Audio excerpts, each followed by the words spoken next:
The arsonist had oddly shaped hands. Let's do this. All right, welcome back to Lionheart Radio. I'm your host, Rick Alexander, founder of Blue Aviv Supplement Company based in San Diego, California. I'm here with my co-host, Memo. What's up, guys? Memo Ochoa, co-founder of Blue Aviv. And we're here with Claudia as well. Hi guys, Claudia Challoner, Doctor of Physical Therapy with Muma RX. And nationally ranked powerlifter.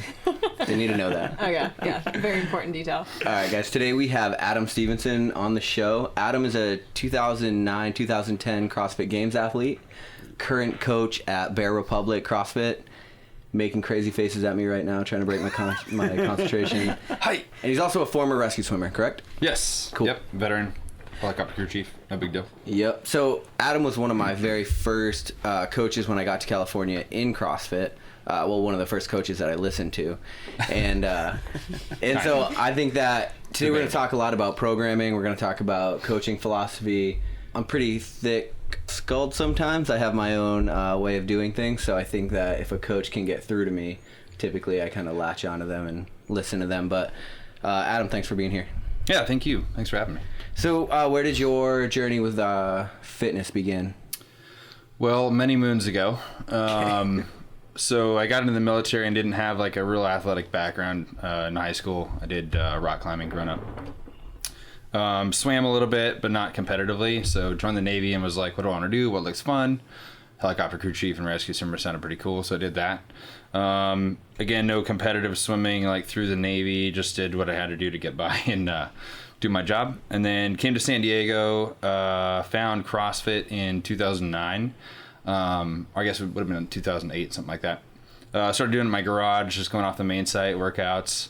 I would actually go to the first CrossFit SoCal location, and there was a Kinko's copy place right next door, and I would stand in Kinko's and pretend like I was copying stuff and look out the window at all the crazy CrossFit stuff that was going on, because I had no idea what it was. It was like crazy to see them all in like one place, you know. It was like, I felt like I was at the zoo watching the gorillas, and so I was super nervous to go in. So I would stand in those Kinko's and watch them, and I did that for like, I don't know, probably a month. And the owner, Amit Jones, saw me one day like walking into the Kinko's, and he was like, hey man, like come over here real quick. So I go over and he's like, hey, we do free workouts every Saturday morning. I've seen you go into the Kinko's and I've seen you staring at us. So you're either a really weird guy or you're kind of curious as to what this is. And I was like, yeah, I definitely am. So I went that Saturday, and I think I was coaching there within the first month of me going there. Started teaching the 4:30 a.m. class. That was he got me in there so I could learn how to coach from him, which was really cool because at the time, this is back when there was like level like 1 through 5 CrossFit coaches before this new the new certification came out. He was one of the top CrossFit coaches. Had traveled around with Glassman for a long time. Was one of the first doctors that worked with Coach Glassman. Studied the Canadian military back when all those first studies were going on with CrossFit. So huge brain when it came to coaching and all that stuff. So I got to learn from him and his wife Krista, and then I managed CrossFit SoCal for quite a long time. Went to the games with them in 09 and 10. And yeah, it's kind of where it started. What was your very first CrossFit workout you did? Do you remember it? I think it was Cindy. That's the 5, 10, 15, right? Yeah. Yeah, it was Cindy. 5 push-ups. What? Yeah. Or 5 pull-ups. 10 5 pull-ups, 10 push-ups, 15 squats. For 30 minutes? 30 minutes. No, it's 20 minutes. Yeah, I only remember about 5 minutes of it. Yeah. And so I've been doing it in my garage at home, and I didn't have anybody to push myself with, so I didn't realize that like I'm kind of half-assed when I do some things, right? So I would like look at the website, like, okay, this is what I'm doing today. I had no idea the intensity that I was supposed to be putting behind it. So I'd kind of go through the motions, and then when I went to this class, you know, people are flying through this stuff. And there was a couple guys in the class. At the time, it was 2009 or 2008, 2009. So it was like military, police, firefighter was like the majority of the membership in the gym. And it was a really tiny spot. It's like a Thai food restaurant now because we moved after that, but really tiny spot. We'd have to pull all the gear out onto the front patio area in between the Kinko's and in our place, which was next to the Jack in the Box. Which if you ever smell Jack in the Box in the middle of Cindy or any workout for that matter, it's like not the greatest. Yeah. And yeah, so I was trying to keep up with these guys, and after like 5 minutes, I never threw up, but it was close. I only remember about 5 minutes of it, and yeah, just trying to keep up with those guys was Yeah. Makes sense. They always put CrossFit gyms in crazy locations, I feel. Yeah, it's getting better. Yeah. Back then it was weird. Yeah, CrossFit SoCal was one of the very first places I went to, and it was right down here down the road. Yeah. It was in the strip mall. Yeah. And like our 400-meter run, it was like a loop around the Christian bookstore and back. Yeah. So we're like sweating and puking and chalk all over us. Oh yeah. Just looking through the windows of the Christian bookstore. Yeah, we moved to that location. What was funny is the first location was off of Arrow Drive in 15. And we had this pull-up rig that Amick had made because Rogue wasn't around then. So he had made this this pull-up bar system out of like plumbing pipe, like hard metal. I don't know what it's made out of. Black pipe. Yeah.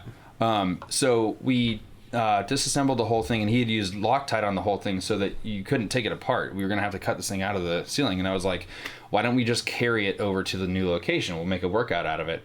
So we got like 15 guys, and we carried that thing like all the way down Ruffner Road, like past the Chargers Stadium, down Claremont Mesa Boulevard from the 15 all the way to the 163 down there on the sidewalk. And the pull-up bar was like half of the guys were on the sidewalk, half of us were in the lane on the street. Yeah. There's cars honking at us, but we got it there. It was that was the pull-up bar that was in the new location. So. And you started coaching right out of the gate? Yeah, I coached that first location, 4:30 a.m. It was funny. Amick said, he's like, listen, I'm not going to charge you membership because I was like a broke E4 or E5 at the time. He's like, I won't charge you membership, but you got to come in at 4:30 because I'm tired of teaching the 4:30 a.m. class and I need somebody to take over for me. So I'm going to teach you, and then you'll take over 4:30, and that's your in. And I was like, okay, done. So I'd get up. I lived in Coronado. Wake up at like 3:45 in the morning. Drive to CrossFit SoCal. Coach the 4:30, 5:30 class after like a month. And then I'd go back to Coronado and do my work day, come back in the afternoons, teach the afternoon classes. And I did that for about 2 years, so. Didn't get burnt Lots out of at coaching all. experience. No, I loved it, man. And what did you do, just the level 1 back then, or? Yeah, did level 1, the Oli cert, the Mark Ripito cert. That was back when he was around quite a bit. Let's see what else. I know you were Kettlebell involved clinic. with SEAL Fit for a while too, so you went through Yep. their stuff. Yeah, I worked for SEAL Fit, did all their Kokoro camps. Yeah. I got to instruct those, did a lot of online videos with them. I was their strength coach for a little while, and then I managed their CrossFit gym that's attached to them up there. So. Yep. And then you also did some of the CrossFit defense stuff like that. Didn't I see that? Yeah, got to work with Tony Blauer last year. That was really cool. Mm-hmm. Got hit quite a bit. Yeah. With a lot of med balls. Yeah. But that's a really cool cert or seminar if you guys ever get a chance to go to that. It's pretty cool. Yeah, Is it was that good a time. 2-day course as well, or? We were developing it when I worked with him. It wasn't an Okay. actual seminar yet. I don't know if they've released it yet for like people to take, but I got to train the CrossFit headquarters staff up in Solana Beach, and that was cool. It was all their lawyers. They have like 80 lawyers or something like that work for them. So it was like 14 or 15 of them at this location, and they wanted us to come in and teach them self-defense. So it was me, Tony Blauer, one of the media guys was there filming it, and then a couple other dudes that were volunteering at the time to help teach it. Yeah, it was fun. So over the last, like, I guess decade almost now in the game, how's your philosophy changed from the very beginning until now? I used to, when I first started coaching, I always make a joke like, and it was kind of the mentality back then was you would go as hard and as fast as you possibly could every single day. And if you tore in the middle of a workout, you kept going. And if you tore the next day, it didn't matter. You just kept going. You know, your hands, tearing your hands, like, it doesn't matter. You got to keep going. Yeah. And the mentality and the kind of the atmosphere at the time was like, it was a lot of military, police, firefighters. So you get a lot of type A personalities in a gym. And it's like, you know, who's going to run the 400 faster? And then you're falling down a hill on Arrow Drive for absolutely no reason in the middle of the week, you know? So, Yeah. And in coaching philosophies, then you know, I was like, and we had a fundamentals, like a 12 session fundamentals class that we would teach, and like, I feel bad looking back on it now because I would coach people through the fundamentals course, and then we put them through the workout after I teach them the movements, which probably wasn't enough instruction at the time.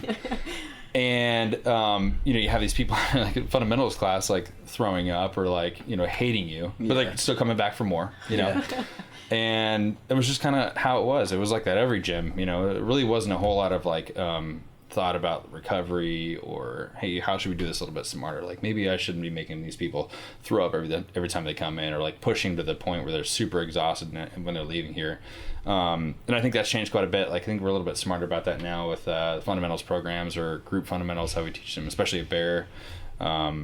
It's quite a bit different, I think, from back then. Back in the day. Yeah, I think the tides have changed a lot. I think CrossFit had to go through that though. Yeah. That moment, like it made people get really smart on recovery and programming, and it pushed it to a new level. Yeah. But I think I don't know if it was healthy, but I think it definitely had to go through that. Yeah, I kind of realized there was a moment for me. I had one of my ex-wife's coworkers at the time, who was an African American guy, and came in and he wanted to do CrossFit. And he was an accountant, so he hadn't been active in probably, I don't know, 10 years, something like that.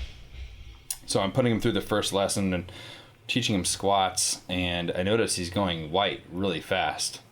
And it was kind of that moment that I realized, like, if he looks whiter than I do right now, I'm probably pushing this guy a little too hard.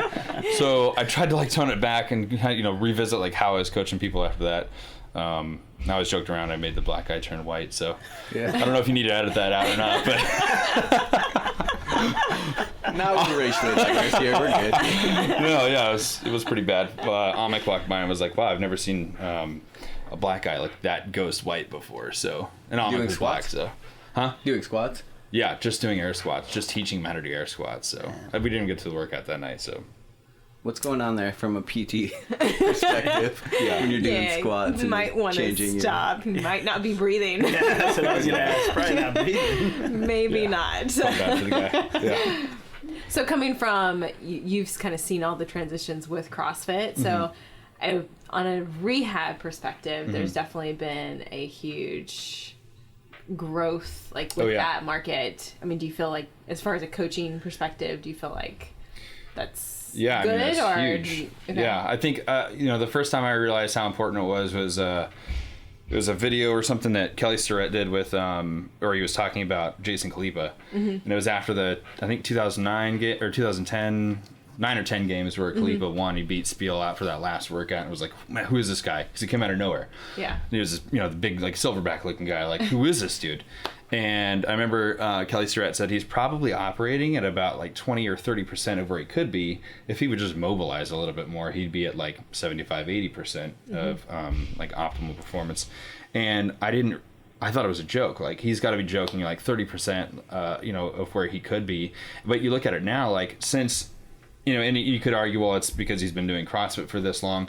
Well, he's also been focusing on mobility and a lot of the other stuff that we know now too. So his performance has gone from struggling with 155 or 155 pound thrusters or clusters or whatever they were on that workout to cleaning, whatever ungodly number he's cleaning now. So I think that has been a huge step in the right direction for sure. And I think with this sport and the way it's changing, it's one of the most popular growing sports in America right now in the world.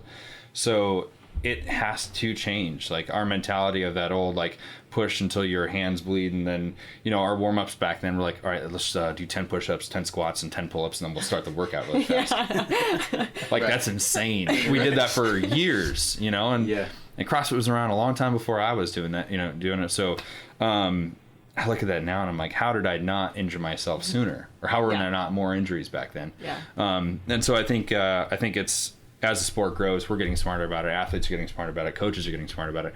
And we're getting more influence too. We wouldn't have had that experience if Kelly Starrett hadn't heard about CrossFit in the first place. So I think as the sport grows, we pull more people into it, and that can only benefit the sport or the brand. So. I know, even a lot of physical therapists are joining in and trying to help athletes perform better and helping them recover faster. So because I remember for a long time it was they didn't want anything to do with CrossFit. Well, there's still plenty of physical therapists out there like that, but but there's more. I think there's a growing community of it that are trying to support. Plus, we keep you in business. Oh man, don't tell me that. I've heard that saying too many times. You working CrossFit? Oh, I bet you have so much work. Oh man. Yeah. Don't even get me started. Yeah. So. But when it comes to programming workouts, so CrossFit by its nature has a low barrier to entry, so it's very easy to start a CrossFit gym. It's pretty minimum investment. So with 10,000 plus affiliates, especially right out of the gate, back in like 2010, 11, I think because that mentality combined with the randomness of CrossFit, and CrossFit came out and they were like, the more random the better. They used to literally pick out movements out of a hopper. Remember the hopper? And the first games, yeah. Yeah. Did you have the hopper in the games you were in? No. Okay. 2009, it was a little bit more organized than that. So. Yeah. But so you'd get all these movements and they'd all end up in the same plane of motion or something like that. It's like I've done competitions like that where it's like you'll move from thruster and then into wall balls and then into push press. Yeah. And I'm like, dude, you're just destroying, this. And it's like, but there's almost an art to coaching, I think, if you look at the way like, Fran is programmed. It's such a low rep scheme. And you get so much metabolic capacity and work out of it and so much oxidative stress, but it's in such a small time frame. Yeah. And I think that's one of the things that I liked about your coaching from the beginning is I felt like you could program workouts that, anybody can make a workout suck. Anybody. I'm really good at it. Yeah. Right? Just make it really long and have a shitload of reps and it's awful, Yeah. But I think to get bang for your buck, to get the most out of a short time domain, that's one of the things I think that you're really good at.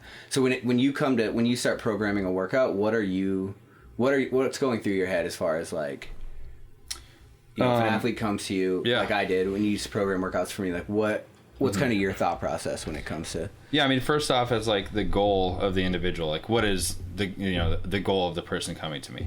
And when I was coaching CrossFit more than weightlifting, it's obviously, I want to go to the games someday. I want to be on a team, or I want to be an individual athlete. And then it's like, as a coach, it's like, okay, well, how realistic is that for you right now? And it's so you kind of start figuring out, well, this guy's got this road that he's got to go down, or it's got maybe it's a longer road than others. So that's the first thing, is like determining where they are in that athletic pursuit and career. And then as the games relative to their goals, you mean? Right, exactly. Right. And then as the games go on every year, we see the difficulty factor go up. We see more people doing it. It's harder to make it out of the open into regionals. Back when I did it, it was pretty easy to get into regionals. We didn't even have the online thing, so it was sectionals. Yeah, sectionals. Yeah. San Diego, Arizona, all competed, and there's like, I don't know, 60 of us or something like that. So now there's like 90 affiliates in San Diego. Yeah.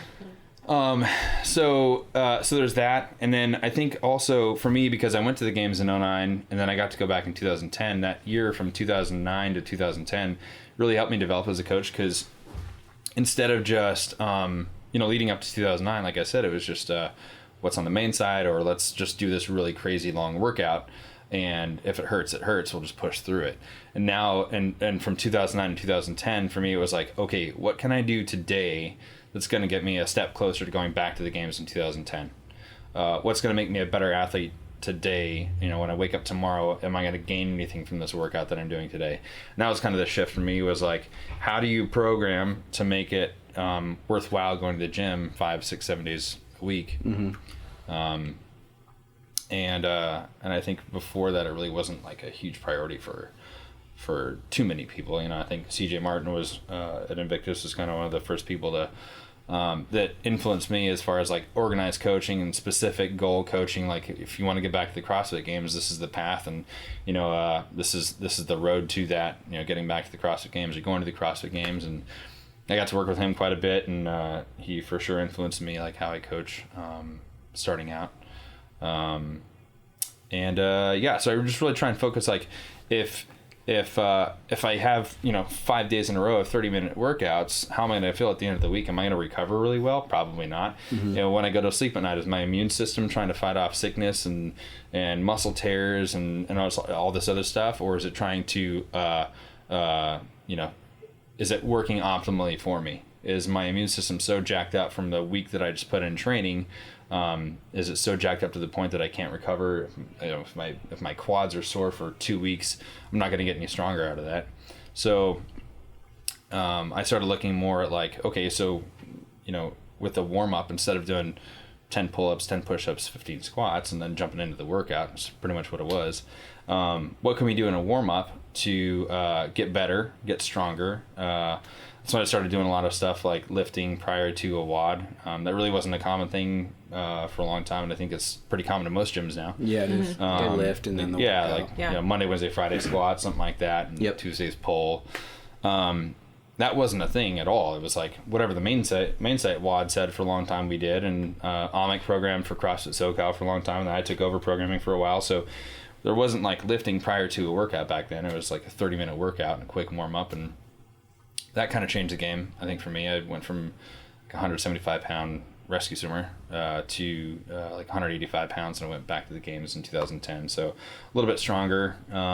Again, the barrier to entry wasn't as hard, so I think I went with a team 2 years in a row, so that was a little bit different than like the individual competition. But and then also using the warm ups to get better as an athlete, like mobilizing, stretching prior to the lifts that we were going to be doing. Nobody really had done that prior to us doing it, at least in CrossFit. Yeah. But that was a lot of the influence from like Coach Bergner when I went to the Oli cert that I got to do. It was 2009, I think I did that. Mark Ripito came from a like powerlifting background, weightlifting background, and thought all CrossFitters are crazy.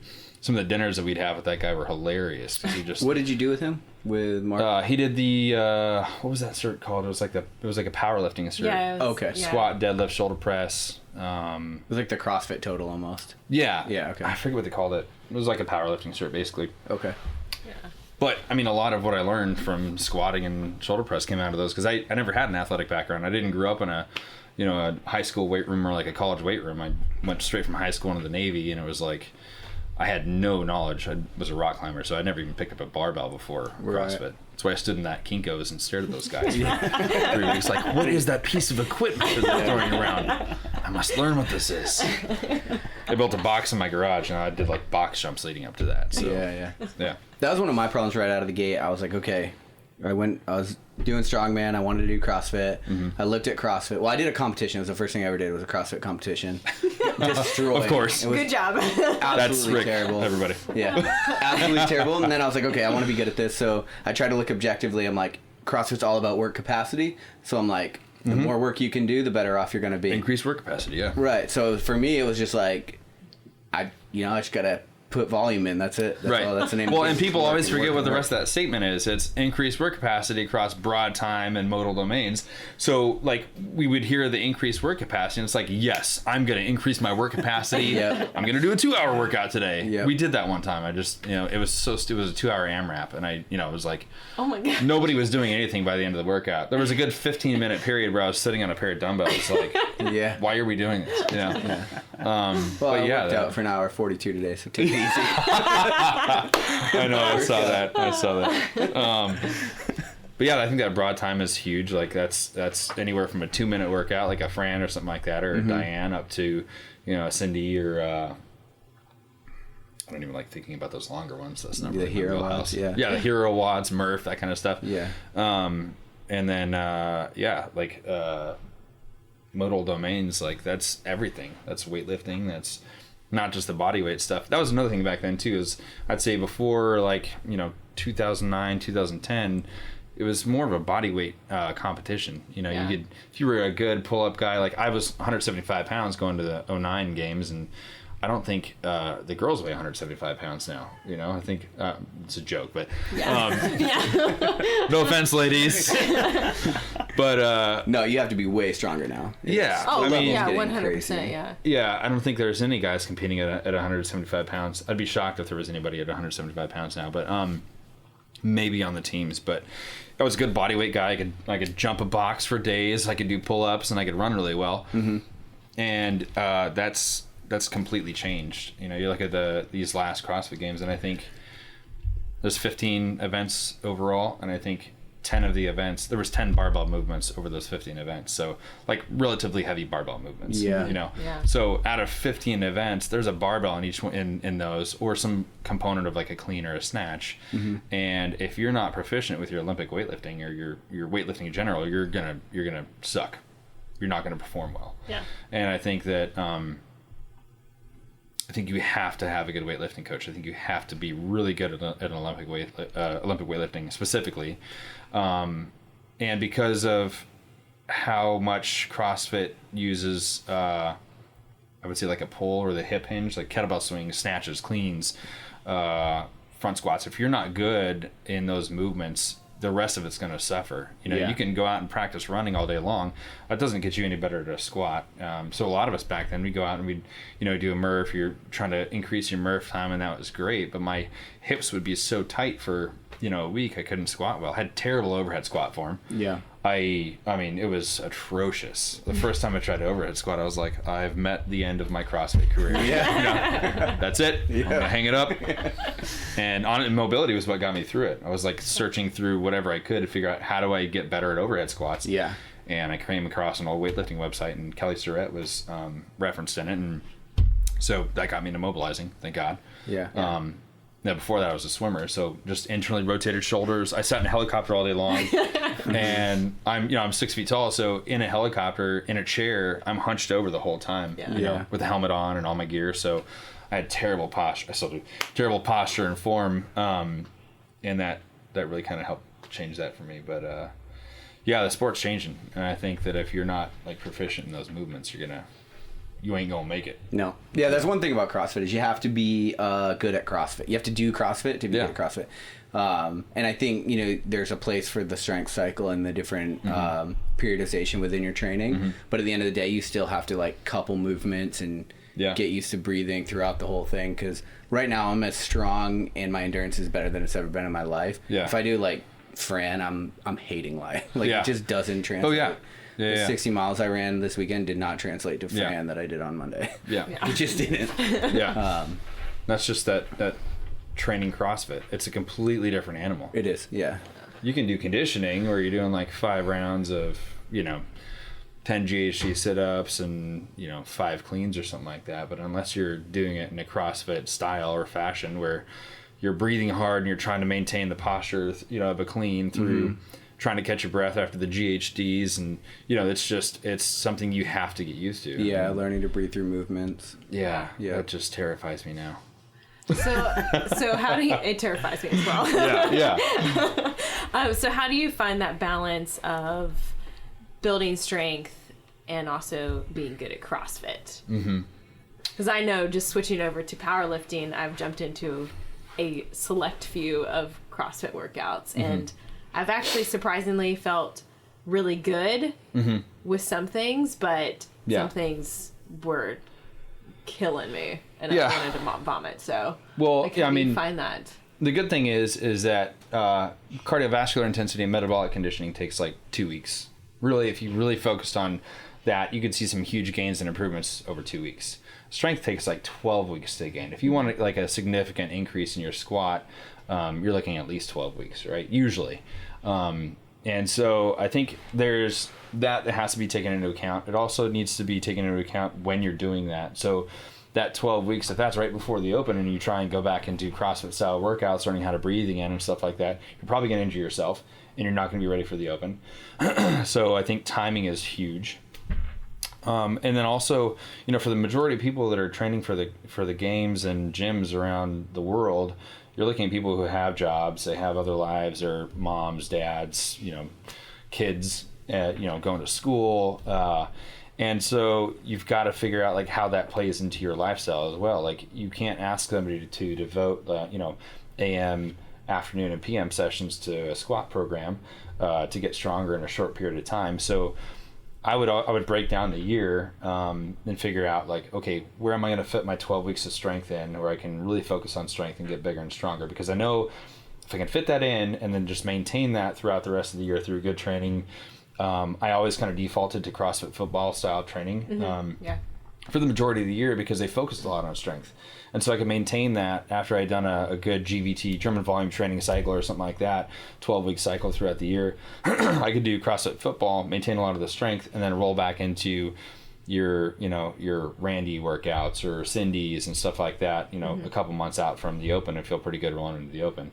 And that's how I program for a lot of people. And I would break that down. I don't like to program specific workouts out more than about 2 weeks or 3 weeks, which it's kind of my preference, but a lot can change in 2 weeks for an athlete. So if I have a whole 6 months worth of programming written out, when it comes to like CrossFit programming specifically, and 2 weeks into it, they're better than I thought they were, or maybe they're a little more broken down than I thought they would be at. Well, now I have to shift the rest of the program. I have to shift all the stuff that I've already written out. So I'll usually do like 2 or 3 week blocks for the CrossFit stuff and kind of figure out where they're at after that, and then go from there.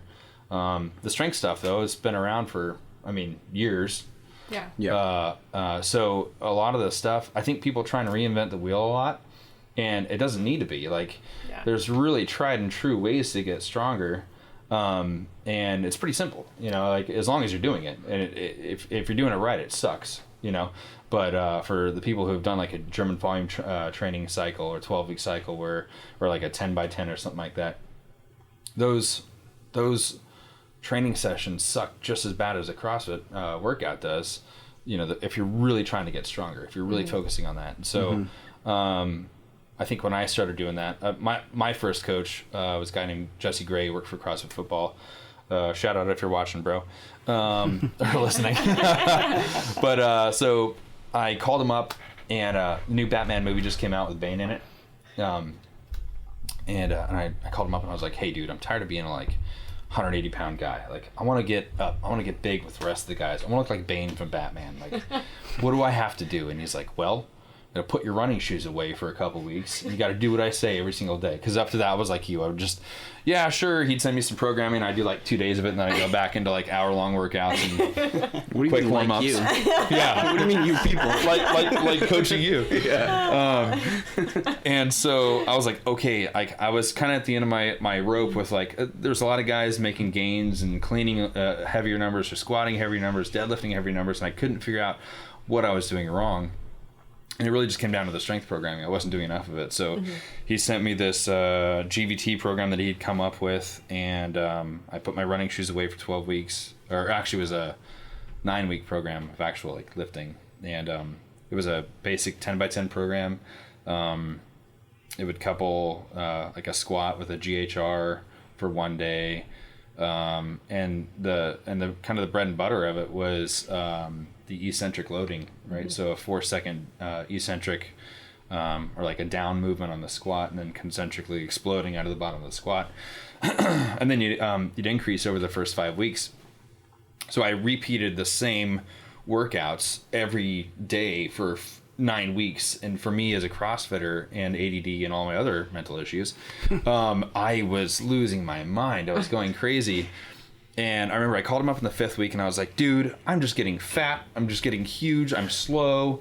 And I don't know if I'm stronger because I'm just increasing. He said increase 5 or 10 pounds every week. And I was. And but at 10x10, you're at like 40% of your 1 rep max. So you can't really, I felt stronger, but I couldn't tell. I hadn't tested anything in a while. So I said, I think I'm done after 5 weeks, because there was another phase, a 4-week phase after that of like 10x6. And not a whole lot changed. It was just going to be the same movements at 10x6. And he's like, listen, on Saturday after the 5th week, you can test your front squat. And if your front squat increases, then you got to stay on the program. And if it doesn't, you got to go, if it doesn't increase, you can do whatever you want to. I was like, all right, cool.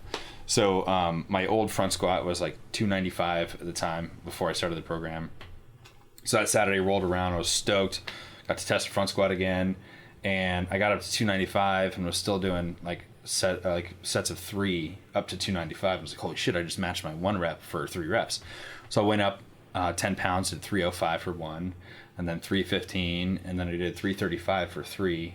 And I stopped. I like looked at my buddy that was there, not my coach, Jesse was up in San Francisco, but I looked at my buddy and I was like, holy shit, dude, I just squatted 335 for 3 reps. And that was more than anybody was doing in the gym at the time. It was like 2010 or something like that. And I was like, well, shit. I called him immediately and I was like, all right, give me the next 4 weeks. And I did it.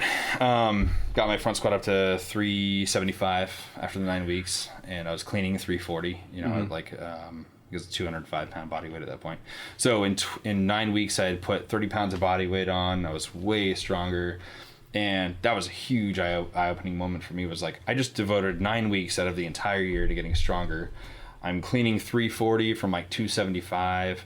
I did that workout, King Kong, for the first time. It was like Nice achievement. Yeah, I forget Took a what 405 deadlift, right? I was like 455. Oh, okay. Yeah, My I was like, previous max was like 365. Don't laugh. My old No max had been like, not a great movement for me. So old max was 365, and I came into the gym one day. This was like a couple weeks after GBT. I crushed my Fran time. The week I rolled back into CrossFit, I got a 219 Fran.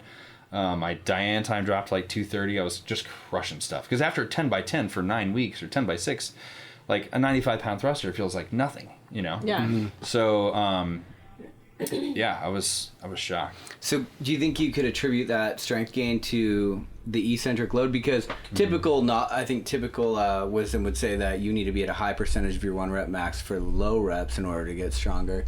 But you're at a very low percentage, you're doing a lot of reps. Yeah. You think it's the eccentric load, or what do you think is... Well, I mean, you know, it's something that the Russians and the Germans do every year in their off season. They do a cycle of 10 by 10, and it usually starts at around 40%, but they're resetting that 1 rep max every time they do it. So it really increases every year with them.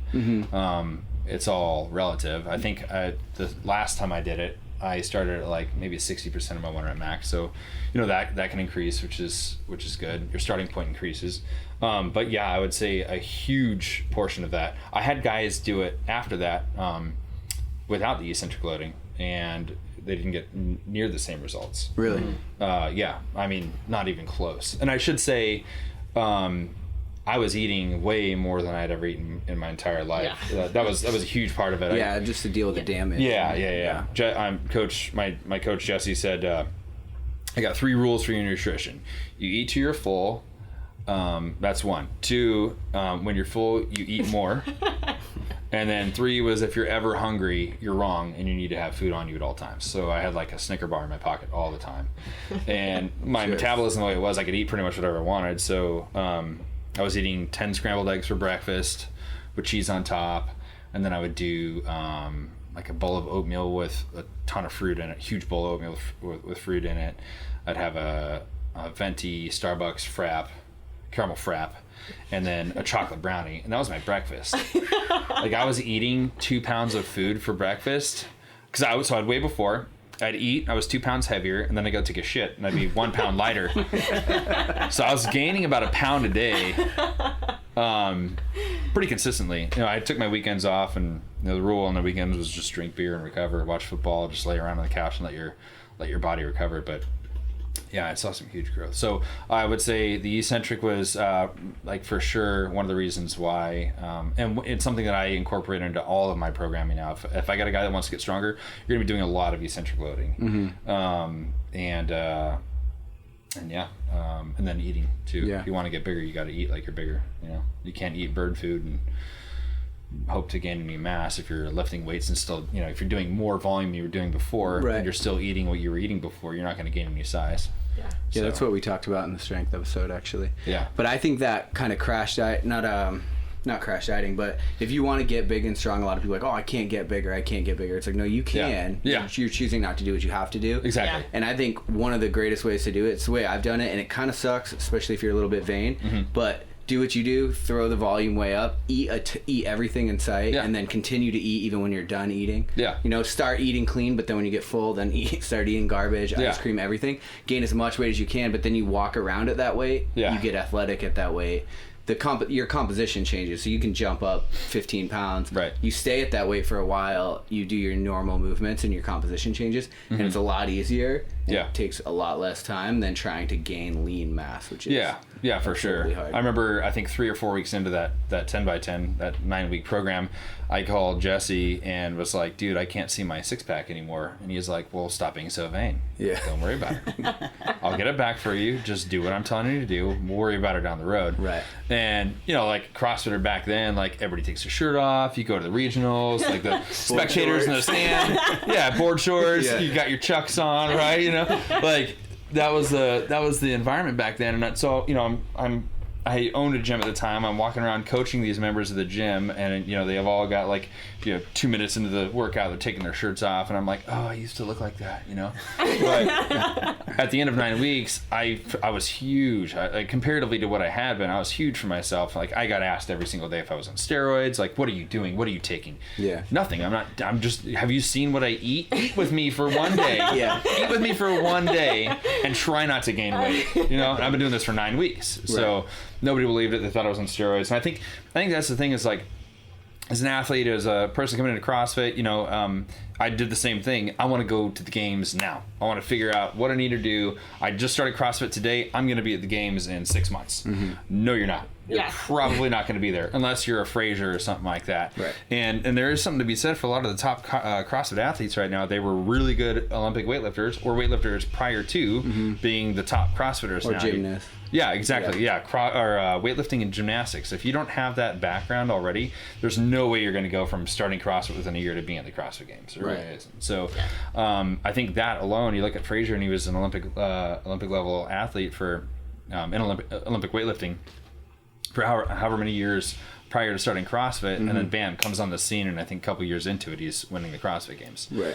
Granted, Froning wasn't there this year, but we'll leave that on for another conversation. But and yeah, you look at Froning's background, like huge weightlifting background coming into CrossFit. Tia Claire, weightlifter prior to coming into CrossFit. So I think if you have those backgrounds, you're for sure ahead of the game. If you're coming into CrossFit and you're not planning on devoting like a huge portion of your life to getting stronger and better with the barbell, you're not going to do real well. Yeah. And one of the things that I try and get across to a lot of my athletes is you need less misses with weights. So, and what I mean by that is, like, I don't want somebody coming to the gym and going for a 1 rep max and failing that 30 times in a row, because the only thing you're doing with that is you're repeating a negative behavior, right? You're repeating a negative pattern, and you don't want that to come up in competition. Right. So if you're training at 70% the majority of the year of a 1 rep max, and you test your 1 rep maxes, I usually do every like 3 months or so for an athlete if I'm coaching him.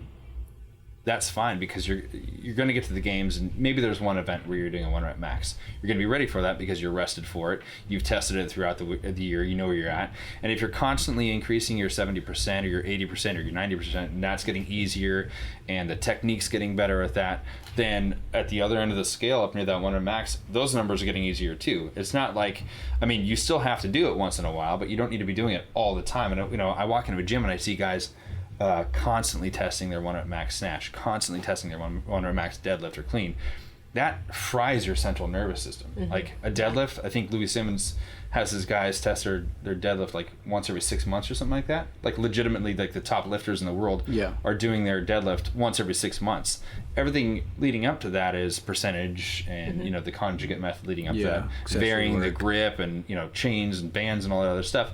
So but we want those results. We're human. We want to see, like, am I making progress? It was the same thing I had in the 10 weeks or that 9-week GVT program. I wanted to know if I was doing good. And Jesse, God bless him, let me test my front squat. But any other coach probably would have been like, no, you either do what I'm telling you to do right now, or you don't have to do the program, because he knew it would work. He had done it in the past. I think John Wellborn had done it a few times and had great results with it too. So I think it's got to be something that you're training, but it needs to be smart. If you're constantly doing more than you can recover or have time to recover for, you're just breaking your body down. Yeah. And you're not getting any stronger through that process. So for CrossFitters that want to get stronger in the off season, you think something like the 10x10?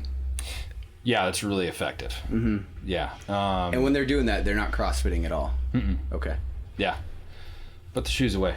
I think that's hard for a lot of people to grasp. I see, even though a lot of the patients and clients that I work with, everyone just always wants to, they're still stuck in that old like CrossFit mentality of just smashing their bodies every single workout, and then it leads to injury. Yeah. Mm-hmm. And they're not giving themselves recovery, and they don't have that basis of strength there to help them out with those workouts. So Yeah, and I'll say, with strength and size gain, your testosterone increases naturally also, which helps heal. So throughout that 9-week GVT program, my recovery was fine. I was eating enough to fuel the workout for the next day. I was getting plenty of rest.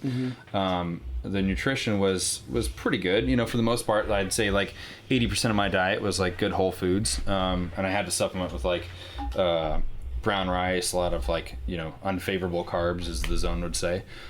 Tons of Ben & Jerry's ice cream. If it fits your macros, right? Yeah, exactly. Macros. But, that's something with CrossFit. Like, if you're a CrossFitter out there listening right now, just think about all the parts of your body that are sore right now. Like, I guarantee your shoulders are sore. You probably have knee issues going on right now. Your low back is probably always killing you. I've been there. I know. I felt your pain. And you don't really have that during those GVT cycles. Like, you will have, DOMs or, your delayed onset muscle soreness, but like, that just means you're doing it right. And you're not going to have like as much joint pain.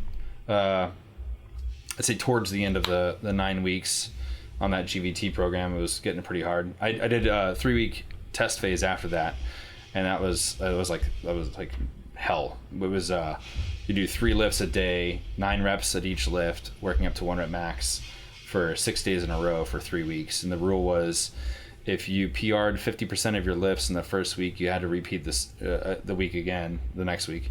And then if you PR'd, same thing, 50% of those lifts, you went on to that final week. And I made it to the final week, but like putting my knee sleeves on was hurting my shin splints so bad. I was beat up.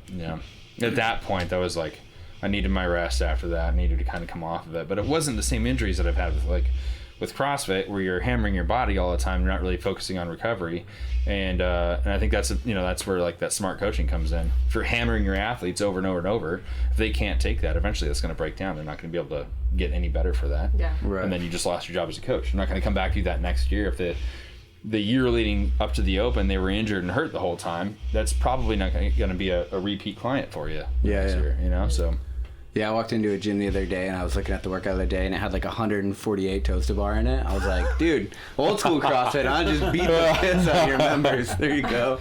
I would just start like, I don't know, what do you mean? Yeah. What are you talking about? So I know now you're working with a lot of strength athletes, in particular Olympic weightlifting. So is this would you run an Olympic weightlifter who's looking for a 1 rep max only? Would you run them through something like a 10x10, or do you kind of change it up when you're starting to work with the strength population? Yeah, I've toyed around with some programs recently. A good friend and fellow coach at Bear Republic, Aaron Pringer, told me about 4x9, kind of got me turned on to 4x9. And what I liked about it was it was kind of close to that 10 rep range, but it was only 4 rounds instead of 10. And for me, I was like, okay, I could do that again, because I've done GVT a few times now, and I probably will never do that again because it's miserable. But it's a little bit different because you don't have as much variance in the programming. There's not like, you're not doing wall balls necessarily, or like like jump ropes as much, so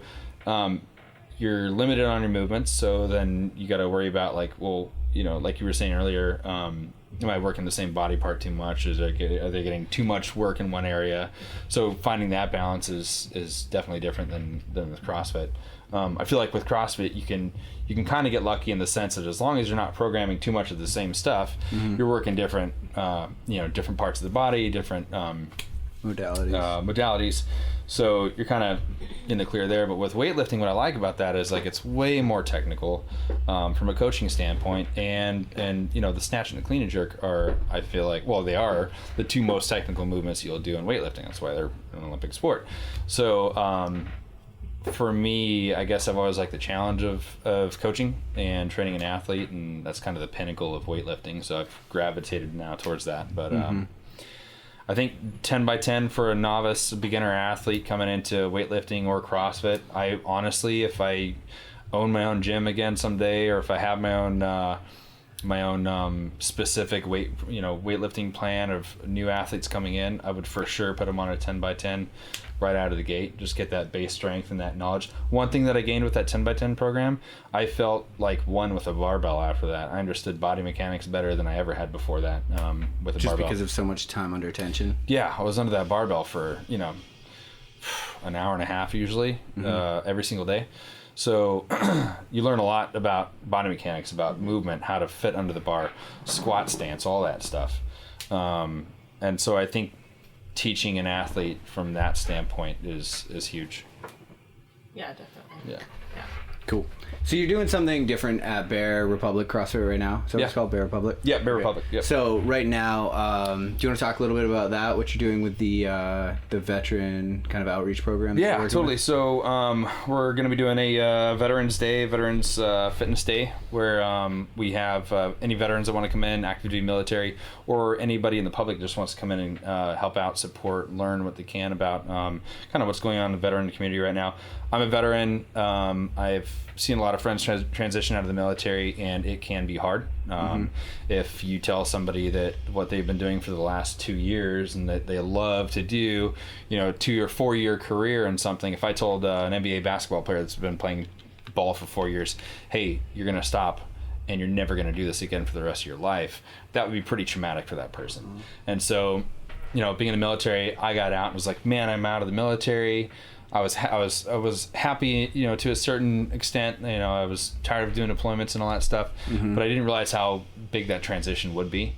And I think I've got it figured out now that it's more about just stopping something you've been doing for such a long portion of your life. I was in for 10 years, did something for 10 years of my life, and then one day it just stopped. So I think a lot of people overlook that. And I'm a psychology student, almost have my degree in that. So one of the things I'm working with is trying to figure out how to merge physical fitness with psychology and then helping veterans transition out of the military. So we're going to have a day at Bear where the first portion of the day will be nutrition based, teaching them about how we can improve cognition through just basic nutrition.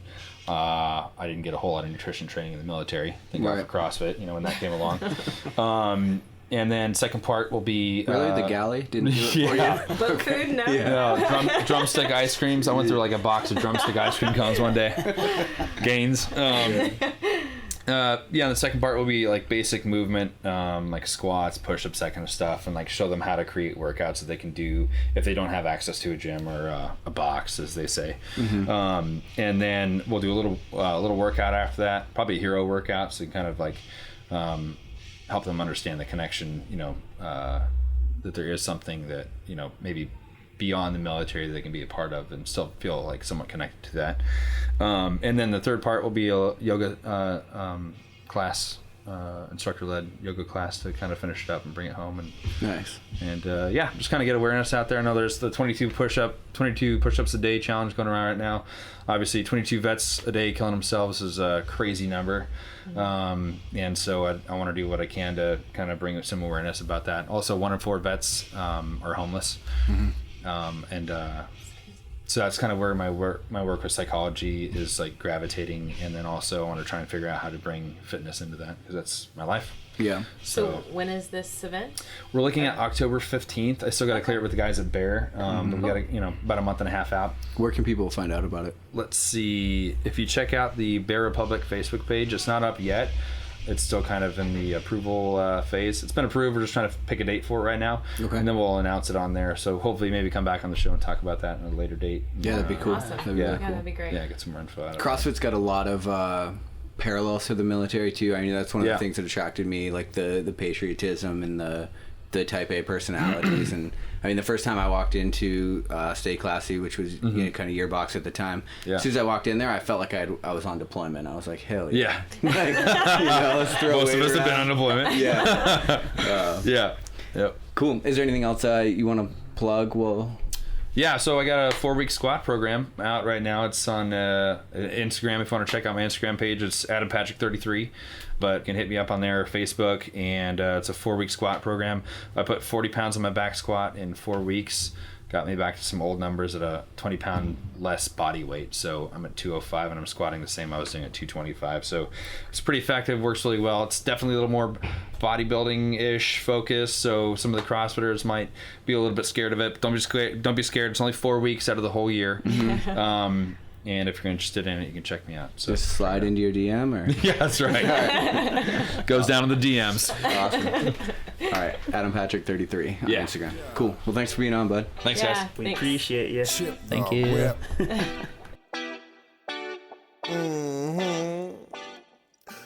Thanks for listening to Lionheart Radio. Don't forget to rate us and download our other episodes. For your supplement needs, go to louaviv.com, and for your sports therapy needs, visit movement-rx.com. This Midwest nigga be the coldest. Cleveland is the city where it's hustle or you hopeless. And my closet like a stove, bitch. Only difference is you ain't gon' find this in no stove, bitch. I'm fresher than your whole clique.